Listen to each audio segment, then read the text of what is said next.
Please like, comment and subscribe my channel for more updates. Hello everybody, आज का topic है thermal conductivity.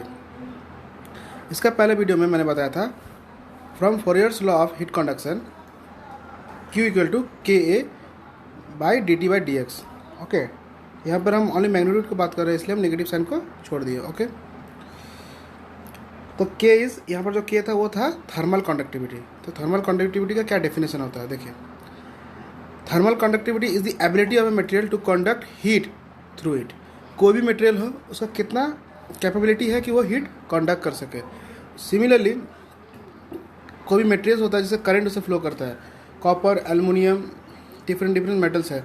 हर material का current flow property अलग है, उसका थर्मल रेजिस्टिविटी अलग है। उसी हिसाब से हीट फ्लो करने का भी क्षमता हर मेटल्स का अलग है। तो वही स्ट्रेंथ है, वही एबिलिटी ऑफ ए मटेरियल है, उसी को बोलते हैं थर्मल कंडक्टिविटी। ठीक है, रेस्पेक्टिव मेटल के लिए। तो क्यू, तो यहाँ पर मैंने एक थियोरेटिकल डेफिनेशन दे दिया।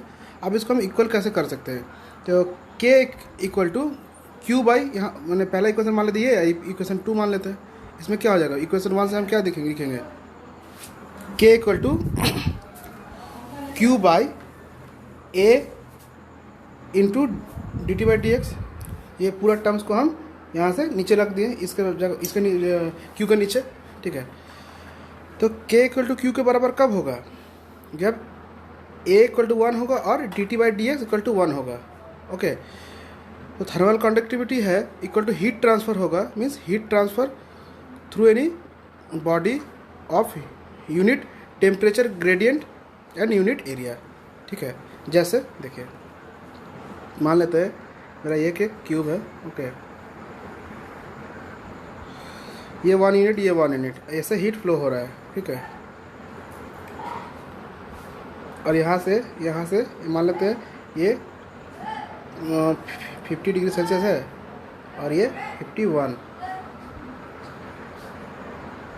डिग्री सेल्सियस है। ठीक है, तो दोनों का dt कितना हो जाएगा, यहाँ पर dt इक्वल टू 1, ये लेंथ कितना है 1 यूनिट, तो dt बाई डी एक्स कितना हो जाएगा 1 यूनिट, और एरिया जो होगा ये और ये एरिया, ठीक है, कितना होगा 1 इंटू 1 स्क्वायर है, तो 1 इंटू 1 मीटर स्क्वायर, 1 यूनिट हो गया। तो k किसका बराबर होगा, इक्वल टू q के बराबर। तो थर्मल इसका डायरेक्ट डिफरेंस इस तरह से हम बोल सकते हैं, thermal conductivity is the heat transfer through any body with unit area through unit length, it flow through unit temperature difference. Okay, तो ये है थर्मल कंडक्टिविटी का डेफिनेशन। ओके,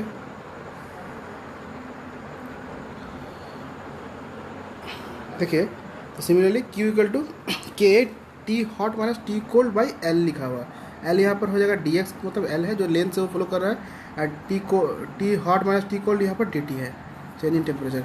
सिंपल सी बात है, हॉट टेम्परेचर और कोल्ड बॉडी है, बस hot higher temperature है और कोल्ड लोअर टेम्परेचर है, तो higher temperature to cold lower temperature heat flow करेगा। ओके, तो थर्मल कंडक्टिविटी डिपेंड करता है डेंसिटी ऑफ द मटेरियल का जितना डेंसिटी है उस हिसाब से उसका थर्मल कंडक्टिविटी ज़्यादा होगा, मीन्स हीट फ्लो रेट उसका ज़्यादा होगा। Pressure and temperature of the material structure, उसका जैसे स्ट्रक्चर है BCC SCC जैसे स्ट्रक्चर होता है। ठीक है, और मॉइस्चर कंटेंट, ये 4 फैक्टर पे थर्मल कंडक्टिविटी डिपेंड करता है। ओके,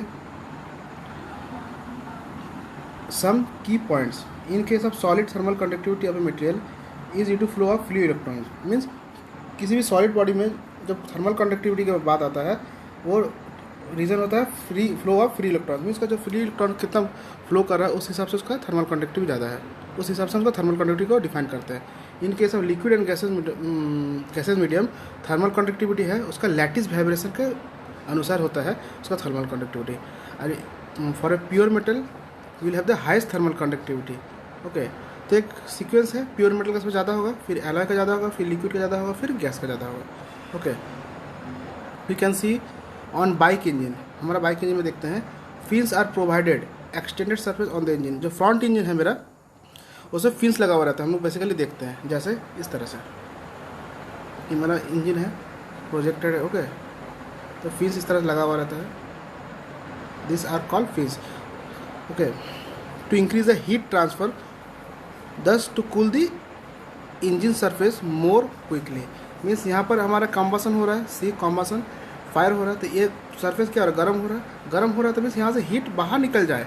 ये फिन्स जो है ये मदद करता है हीट फ्लो रेट को बढ़ाने में, ताकि इंजन कूल हो जाए। ठीक है, तो thermal conductive play the one of the important factor while designing in this thing. Okay, और एक टॉपिक है थर्मल रेजिस्टेंस।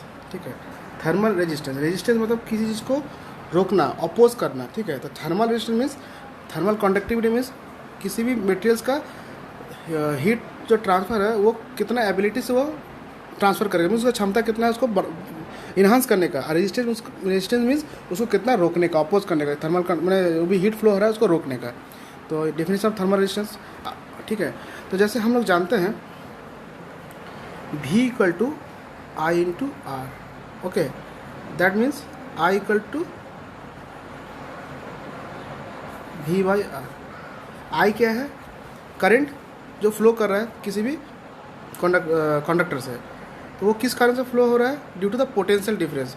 और नीचे जो भी रहता है वो क्या होता है, मेरा रेजिस्टेंस। तो इसको सिमिलर करके हम यहाँ पर थर्मल रेजिस्टेंस में निकाल सकते हैं। मीन्स करंट फ्लो होने के कारण जो ड्राइविंग फोर्स है, मीन्स किस कारण से करंट फ्लो हो रहा है, उसका जो फोर्स है वो है यहाँ पर potential difference, electric potential difference. और थर्मल रेजिस्टेंस में है टेम्परेचर डिफरेंस। हम जान रहे हैं similarly dt due to the temperature difference Q flow होगा। ठीक है, तो यहाँ पर temperature difference is the driving force for flowing of heat. Okay, तो सिमिलरली हम उसको कंपेयर करेंगे तो कैसा होगा कंपेयर। ओके, तो हमको पता था Q equal to KA dt by dx। ठीक है, तो इक्वल टू हम लिखेंगे, dt को ऊपर रहने देते हैं और नीचे dx बाई KA हम नीचे रख दिए, तो Q। इसको हम सिमिलर करेंगे तो सिमिलर कैसे होगा, I equal to V by R. तो इसको हम कंपेयर करते हैं, इसको कंपेयर करते हैं, कैसा लगता है, नीचे वाला जो पोर्शन है वो रेजिस्टेंस होता है। ठीक है, ऊपर जो ड्राइविंग फोर्स के नीचे जो रहेगा वो रेजिस्टेंस होगा। हम इस इक्वेशन से कंपेयर कर सकते हैं, I equal to V by R. I is flow means I is the current flow due to the potential difference across the 2 points in a conductor. Similarly heat is flow due to the temperature difference across these 2 points in a body. Okay, तो नीचे वाला जो रहेगा उसको क्या होगा, वो resistance होगा। तो यहाँ पर क्या हो जाएगा, थर्मल रेजिस्टेंस का वैल्यू होगा यहाँ dx बाई के। dx क्या है, कोई भी एक लेंथ है, इसलिए यहाँ पर लिखा गया L by K. Okay, therefore thermal resistance is equal to L by K क्या है यहाँ पर, थर्मल कंडक्टिविटी। L है जो जिस लेंथ से वो फ्लो करेगा, एरिया मीन्स ये फिर सिमिलरली में क्यूब बना रहे हैं, यहाँ से हीट फ्लो कर रहा है, ये मेरा L है। ठीक है, थर्मल ये मटेरियल का K थर्मल कंडक्टिविटी होगा और ये मेरा एरिया होगा। ठीक है, ये स्क्वायर है तो length into breadth. Okay, so friend, मेरा वीडियो यदि आपको अच्छा लगे तो लाइक एंड सब्सक्राइब कर सकते हैं। यही कॉन्सेप्ट BS। Thank you.